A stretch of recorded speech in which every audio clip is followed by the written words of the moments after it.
Estamos aqui de volta com a presença do deputado Jânio Mendes, deputado eleito pelo PDT, com esmagadora maioria de votos em relação aos outros candidatos. Um homem de oposição, um homem que lançou aqui um plano de governo. A gente precisa fazer a pergunta para ele. Deputado, o senhor é pré-candidato à Prefeitura de Cabo Frio em 2012? Olha, Gilmar, eu não diria que foi um plano de governo, que o plano de governo vai ser apresentado, né? Você me fez uma pergunta sobre conhecimento de Tamoios, e aí eu tive que fazer uma reflexão, né? Eu que caminhei por essas ruas, né, com o Benedito, com o seu Benedito, fundador da Associação de Moradores do Bairro Aquários, com o meu companheiro Clésio Natal, com o Carlinhos da Juju, com a dona Dalva, né, com tantas pessoas que ajudaram a construir e a formar essa comunidade de Tamoios, de modo que com naturalidade eu tenho condições de falar de uma Tamoios que eu vi crescer, que eu vi se transformar. Mas se a sua curiosidade é essa, eu quero dizer, eu sou o pré-candidato a prefeito de Cabo Frio, sim. Por quê? Porque está na hora da gente vencer essa apatia que tomou conta da cidade. Nós tivemos uma briga política entre duas lideranças que trouxe uma estagnação econômica para a cidade. E Cabo Frio precisa vencer isso. Tamoios precisa vencer isso. Nós precisamos criar toda uma aura positiva de desenvolvimento. Nós estamos perdendo nossos jovens para o mundo das drogas, porque não estamos investindo numa política de educação atraente, que fixe o jovem na escola. Não estamos investindo em cultura, em esporte, como atividades complementares a um programa de educação, no ensino profissionalizante, porque hoje não dá mais para você manter um jovem na escola por 12 anos até ele concluir o primeiro, o segundo segmento do ensino fundamental e o ensino médio e não sair preparado para o mercado de trabalho. Esse jovem que mais cedo está constituindo família, esse jovem que cada vez mais cedo está assumindo responsabilidade, ele precisa receber do poder público uma formação de base. Nós precisamos desenvolver a cidade, política pública de saúde decente, onde as pessoas não precisem mais de ter que ir a um cabo eleitoral para conseguir uma consulta ou para conseguir um exame, que ela vá ao sistema público e que tenha nesse sistema público o atendimento seu por direito. É possível fazer isso. Nós precisamos preservar o meio ambiente. Nós precisamos preservar o Rio São João, este grande patrimônio de Cabo Frio, este grande patrimônio do povo de Tamoios, que muitas das vezes não é nem conhecido por toda a sua população, mas que tem um potencial hídrico fantástico que sustenta toda a região, que é o equilíbrio da Lagoa de Jucurnaíba, que é o equilíbrio do ecossistema da nossa cidade, da nossa região. Nós precisamos preservar tudo isso, nós precisamos transformar nossas lagoas em parques, nós precisamos fazer do turismo uma fonte de economia e de renda para a nossa gente. Tudo isso é possível, basta que a gente tenha governo e governo sério. Então, eu quero ser prefeito de Cabo Frio para ser esse governo que vai representar essa transformação. Eu sinto que nós temos condições de realizar isso, porque esse é o desejo dos homens e mulheres de bem dessa cidade, e isso a gente percebe no olhar das pessoas, na expectativa das pessoas aqui em Tamoios. Nós temos pessoas aqui que vieram de experiências nas mais variadas cidades desse estado do Rio de Janeiro, que sabem perfeitamente o que é possível fazer com dinheiro público, que sabem que nesse momento estão sendo lesadas no seu direito essencial, no seu direito fundamental. E nós queremos ser candidato a prefeito para fazer essa construção. A cidade dos direitos, a cidade onde as pessoas serão verdadeiramente felizes porque serão contempladas pelo atendimento no seu poder público. Eu sou pré-candidato a prefeito de Cabo Frio. Muito bem. Deputado, a sua fama é de um homem que não foge de debate. O pré-candidato ou candidato que vem buscar voto em Tamoios em 2012 não vai poder assim evitar o debate da emancipação. É um desejo da população que vem se manifestando. A cada eleição aparecem oportunistas e oportunidades. E com certeza agora em 2012 vai haver um debate muito forte, muito pesado com os pré-candidatos. No seu caso, o senhor, como homem que participou de um governo que emancipou, né, na região dos Lagos, já uma cidade. O que o senhor tem a dizer para os tamoienses, para que possa eles ter esperança numa administração do PDT? Olha, a emancipação é um processo natural da vida do ser humano. As pessoas crescem, tendem a se casar, constituir família e se emancipar. Da mesma maneira, os distritos crescem, tendem a ganhar estrutura e se emancipar. Eu vou ser um prefeito que vou trabalhar para construir as bases desse município do futuro. Para ser um município de futuro, nós precisamos ter uma infraestrutura de educação, uma infraestrutura de saúde, uma infraestrutura de desenvolvimento. E é isso que a gente vai trazer. O prefeito, ele colabora para o desenvolvimento de uma cidade, para a transformação de um distrito em cidade, quando ele dá a ela as condições básicas. Se você for perguntar o que é preciso para ser município, é preciso ter alguns itens de atendimentos básicos. E esses itens, quem faz é a administração pública. Então eu quero contribuir para isso, para que quando a emancipação de Tamoios se tornar uma realidade, você possa dizer: eu estou pronto e preparado para viver numa cidade, porque este lugar tem toda uma infraestrutura de cidade. Eu quero contribuir para isso, dando ao povo de Tamoios um retorno de tudo aquilo que ele contribui para a cidade de Cabo Frio. Infelizmente, nós não temos visto isso nos últimos anos, né? Nós temos visto o recurso sair daqui e voltar minimamente. Nós vamos, numa administração democrática, numa administração transparente e participativa, colocar em praça pública o valor de cada centavo da arrecadação municipal e a sua origem, e ao final justificar a sua aplicação. Vocês verão que em Tamoios vai vir em dobro daquilo que se contribui. Deputado, na possibilidade da emancipação prematura, né, vamos dizer, no meio do seu mandato, como Tamoios representa 75% do royalties aqui arrecadado, como o senhor pretende administrar a cidade que fica? Olha, eu diria o seguinte: a linha de distribuição dos royalties do petróleo, ela se dá a partir de traçados imaginários que são fornecidos pelo IBGE para o cômputo dessa realização. Quando você cria um município, você nunca retira todo o recurso do município de origem. Assim foi com a emancipação de Búzios. E a tendência, pelo que nós temos observado, é que quando você cria mais um município, aumentar a arrecadação daquela região. Búzios hoje, se fosse município, contribuiria para um orçamento de Cabo Frio com aproximadamente 20 milhões de reais. Hoje, o município, ele tem um orçamento de 150 milhões de reais e Cabo Frio um orçamento de 600 milhões de reais.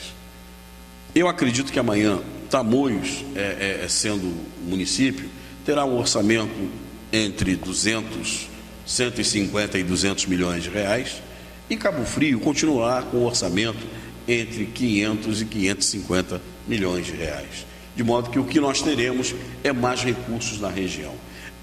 A origem, porque o bolo sempre ganha mais um divisor e nunca sai somente daquele de onde está se tirando. Por exemplo, o Fundo de Participação dos Municípios, né? O que é dividido por 5.800 municípios, quando entra mais um, é dividido por 5.801. Então, essa conta, ela não é tão simples como se faz. 75% vai sair 75% de Cabo Frio. Não, é preciso que haja tecnicamente uma explicação desses dados e há toda uma mecânica a ser feita. É preciso que a discussão ela aconteça no tempo oportuno. Nós estamos acostumados a muitas discussões dessas, levadas pela emoção, que tem levado a erros, induzido a erros estratégicos históricos, né? Mesmo que haja uma emancipação amanhã, é preciso que se deixe claro: as cidades precisam ser irmãs, precisam ter um desenvolvimento harmônico. E quem é que é responsável por conduzir isso? O homem público, né? O homem público tem essa responsabilidade. Eu terei essa responsabilidade de fazer a condução dessa discussão de forma respeitosa e não com paixão, que pode induzir a colocar uma população contra a outra. Eu acho que isso não produz no cenário democrático. É preciso que a gente discuta com profundidade e com seriedade a questão. Por exemplo, no atual traçado de hoje, Cabo Frio ficaria reduzido a apenas 90 km² de área, né? E nós precisamos ter a maturidade de sentar na mesa e discutir. Olha, se houver uma emancipação, é preciso que haja um equilíbrio nessa divisão. E a gente sentar à mesa e, de forma harmoniosa, conduzir esse processo para que toda a região possa sair ganhando a partir de uma decisão forte como essa de emancipação. Agora, eu serei um prefeito presente, atuante, que não fugirei a essa discussão. Nem usarei de subterfúgios para enganar a população. Eu acho que é isso que o povo espera do homem público, né? Não é só que ele diga sim, mas que ele também diga não, mas que ele também sente à mesa, que ele também negocie, que ele também pondere, porque é com ponderação e equilíbrio que a gente avança. A hora que isso acontecer, terei ponderação, terei equilíbrio. Deputado, o que a população mais anseia é participar do governo, né? Por trás de todos esses sentimentos, o que o tamoiense mais espera é poder participar, estar dentro do primeiro escalão, poder ajudar a decidir a vida de Tamoios, e isso o senhor já disse em suas palavras, que vai convocar a população para que aí esteja. E sobre a questão assim, dos royalties, o Movimento Voto Vivo tem uma pergunta que é oportuno de perguntar agora. Assim, os royalties do petróleo são repasses de um patrimônio da União. Isso está em estudo. Em Brasília pode ser até que não seja assim daqui para frente.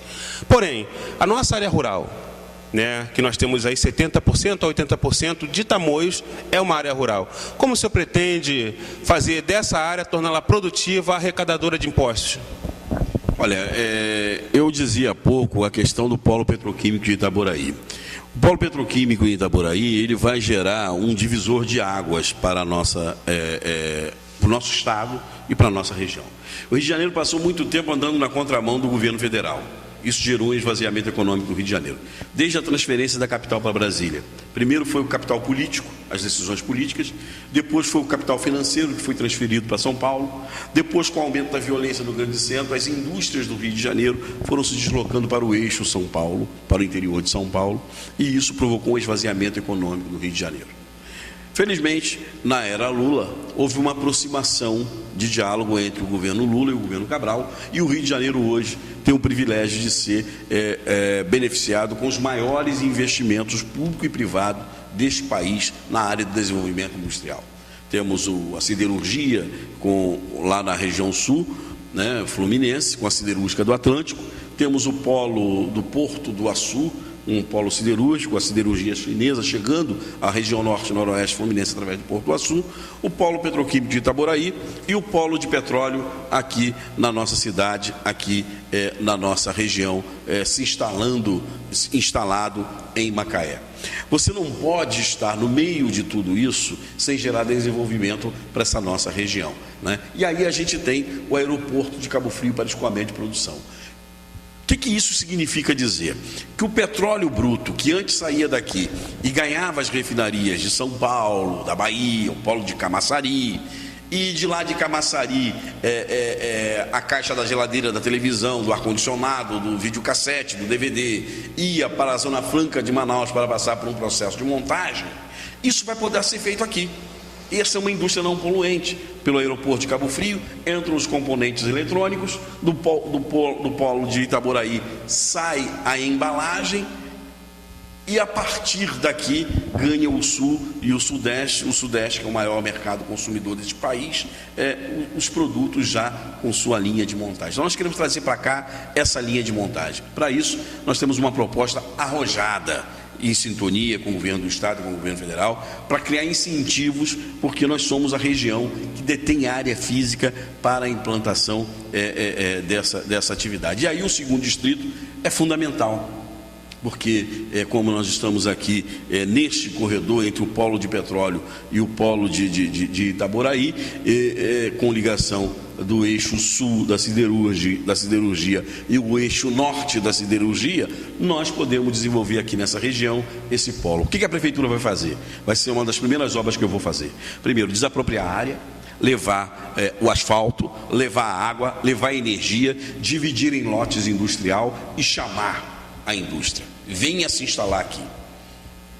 Num outro ponto, nós temos uma área rural com uma extensão territorial fortíssima e com solo extremamente fértil e irrigado pelos rios Garguá, pelo rio Una, né, pelo rio São João. O que a gente vai fazer? A gente vai trazer para aqui uma das indústrias que mais cresce no mundo, que é a indústria da beleza, a indústria dos cosméticos, que depende da produção de babosa.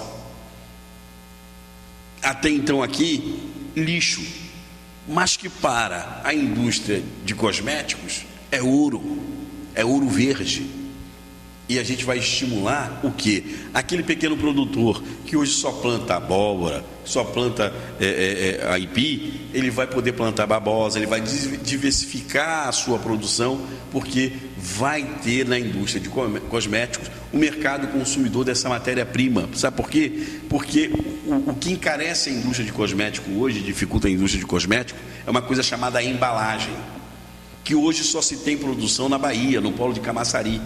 E que nós vamos ter produção dessa embalagem aqui no polo petroquímico de Itaboraí. No polo petroquímico de Itaboraí, no seu entorno, diversas empresas satélites se instalarão para produzir a caixa da geladeira, a caixa da televisão, a peça de carro, que tudo é de plástico, e também as embalagens. E nós vamos convidar no polo de cosméticos, que vai ser a nossa ideia que ele se instale entre o Jardim Esperança e São Jacinto, né, o polo da indústria da beleza, para produzir, comprando produção dos produtores agrícolas da nossa região, gerando emprego para a nossa área urbana e gerando imposto para a nossa cidade. Com isso, a gente atinge com 2 polos, o da indústria de tecnologia e montagem e o polo da indústria de cosmético. A gente vai estar atraindo empresas para poder gerar emprego e desenvolver essa região. A partir deste momento, a gente começa a escrever uma nova história do segundo distrito. E para isso, necessariamente, o que a gente vai ter que fazer? A gente vai ter que investir na educação para formar os nossos jovens. Hoje, 90% da mão de obra técnica de Macaé e de Rio das Ostras, ela é importada, ela vem de fora, porque as nossas escolas não estão formando os nossos jovens para ocupar os cargos de direção. E nós precisamos fazer esse diferencial investindo na base, investindo na educação. Nós vamos recuperar, como já disse, o sistema de saúde pública e com isso a gente vai estar gerando toda uma economia da região. Não dá para se conceber, falar do segundo distrito sem falar desse aspecto da empregabilidade e da preservação ambiental, como a gente já falou aqui anteriormente. Eu acho que, eu vejo que por aí a gente traz essa estrutura necessária para fazer dessa região uma região mais forte. Eu dizia ontem a um grupo de amigos aqui em Tamoios, quem conheceu o Rio das Ostras, e muita gente aqui em Tamoios conheceu o Rio das Ostras bem pouco tempo, e conheceu e conhece Tamoios, sabe que Rio das Ostras tinha a sua estrutura inferior à estrutura de Tamoios. Era uma rua onde a RJ passava e no seu entorno, em cima da RJ, se amontoavam as casas comerciais, o comércio, a vila de pescador, etc. e tal. E Rio das Ostras se desenvolveu e se transformou na cidade que é hoje. Você imagine se Tamoios for governado com responsabilidade e com seriedade, como o Rio das Ostras foi um dia. Que cidade nós não seremos capazes de construir aqui? Bom, deputado, a TV Tamoios, o Movimento Voto Vivo, agradece a sua presença, né, a gentileza está aqui apresentando o seu trabalho e suas propostas. E eu gostaria que o senhor falasse para os telespectadores, né, o que pode esperar, né, daqui para frente, e que o senhor encerrasse, né, com as suas palavras. Queria agradecer a você, agradecer ao Cabral, agradecer ao telespectador da TV Tamoios por essa oportunidade de estar me abrindo, me expondo, falando de minhas ideias, de meus princípios, falando da minha vida, né? Me apresentando a você, morador de Tamoios. Peço a oportunidade de poder entrar no seu lar, falar um pouco da minha história, da minha origem, dizer dos meus pensamentos, dos meus objetivos. Peço que receba a minha mensagem com carinho, pondere. E ao final, se você ver em mim alguém que esboce e mereça a sua confiança, eu te convido a caminhar comigo em busca de um ideal, em busca de um objetivo. Fazer essa cidade cada vez mais forte, cada vez mais preparada, para que a gente possa viver nela e ser feliz. Muito obrigado.